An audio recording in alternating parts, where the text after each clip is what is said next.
तो जैसे कि पिछले एपिसोड के एंडिंग में देखा, नियान जाजी से खाना बनाना सीख रहा होता है और जाजी जल्दी जल्दी आइस और फायर की मैजिक को यूज करने के लिए नियान को कहते हैं और नियान भी अपनी मैजिक को जल्दी जल्दी उपयोग करता है, जिसकी वजह से आइस और फायर की मैजिक आपस में टकराने लग गया था, जिसकी वजह से नियान अपने मैजिक को कंट्रोल नहीं कर पाता और इसलिए वह बेहोश हो गया था और जाजी उसे उसके रूम में ले जाते हैं और कुछ समय बाद नियान को भी होश आ जाता है और नियान को लगता है कि घर में उसके अलावा भी कोई है और वो सीढ़ी के पास चेक करने जाता है। और अब आगे तो इस एपिसोड की स्टार्टिंग में देखते हैं हम फेंग को, जो कि जाजी के घर में चुपके से जा रही होती है। तभी वहाँ का एक मोमबत्ती गिर जाती है, जिसकी वजह से नियान को पता चल जाता है कि वहाँ पर कोई है। फिर नियान अपने फायर मैजिक से उस पर फेंग पर हमला करता है, लेकिन फेंग उस फायर मैजिक को कंट्रोल करके उसे चिमनी में डाल देती है। नियान देखकर हैरान होती है क्योंकि ये वही लड़की थी जो कि उसे जंगल में मिला था और वो फेंग से पूछता है कि तुम यहाँ क्या कर रही हो, लेकिन फेंग वहाँ से भाग जाती है। नियान भी फेंग का पीछा करके बाहर आ जाता है, लेकिन फेंग नहीं दिखता नियान को, तो लगता है नियान को कि वो चली गई है, इसलिए वो भी जाने लगता है। तभी फेंग नियान के पीछे आ जाता है, तो नियान को लगता है कि फेंग हमला करने वाली है, तब उससे पहले वो नियान ही हमला कर देता है फेंग पर, लेकिन फेंग बच जाती है उसके हमले से और फेंग नियान को हरा कर उसे घुटनों पर लेके आ जाती है। तभी नियान को लगता है कि फेंग आइस स्टोन लेने आई होगी आइस गोड पगोडा से, इसीलिए वो कहता है कि मैं तुम्हें कुछ नहीं दूंगा और उस पर हमला कर देता है, लेकिन फेंग बच जाता है नियान के हमले से और फेंग को पता चल जाता है कि नियान के पास दोनों मैजिक है, आइस और फायर की। फिर नियान फेंग पे हमला कर देता है, लेकिन फेंग आराम से उसके हमले से बच जाती है। इस हमले की वजह से फेंग भी गुस्सा हो जाती है और नियान पे हमला कर देती है और फिर नियान कहता है कि तुम्हें भेज के क्या आइस गोड मुझे मारना चाहता है, और यह सुन के फेंग पीछे आ जाती है। फिर फेंग नियान से कहती है कि मुझे किसी ने नहीं भेजा, मैं तो खुद आई हूँ, और जब कुछ तुम्हें पता है ही नहीं तुम मुझ पे हमला क्यों कर रहे हो। और ये सुन के नियान कहता है कि तुम फिर मेरे घर में क्या कर रही हो आधी रात को।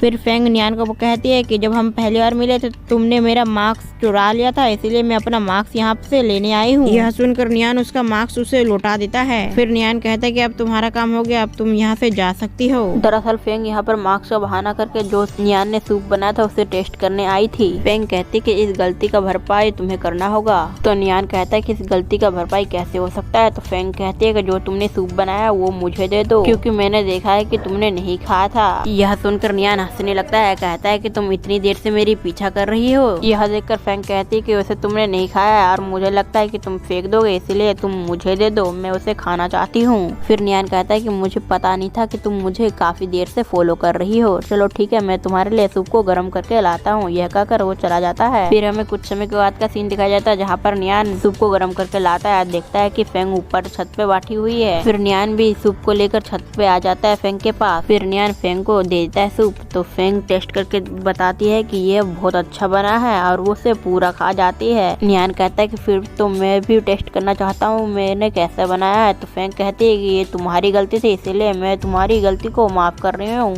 इसलिए मैं तुम्हें ये नहीं दूंगी। फिर फेंग नियान से पूछती कि तुम्हारा घर कहाँ है और तुम यहाँ क्या कर रहे हो। तो नियान कहता है कि मैं अभी अपना घर पर नहीं जा सकता और अभी 1 महीने से मैं जाजी के साथ ही रह रहा हूँ। फिर नियान फेंग से उसका नाम पूछता है, तो फेंग अपना नाम बता देते कि मेरा नाम फेंग है और तुम्हारा नाम क्या है। तो नियान भी बता देता है कि मेरा नाम नियान है। फिर नियान पूछता है फेंग से कि तुम्हारा घर कहाँ है। फिर फेंग नियान को बताती है कि मैं अपने पेरेंट्स के साथ 5 अलग अलग इस शहर का यात्रा कर रही हूँ, जिसमें कि हमने 4 अलग अलग शहर का यात्रा कर ली है।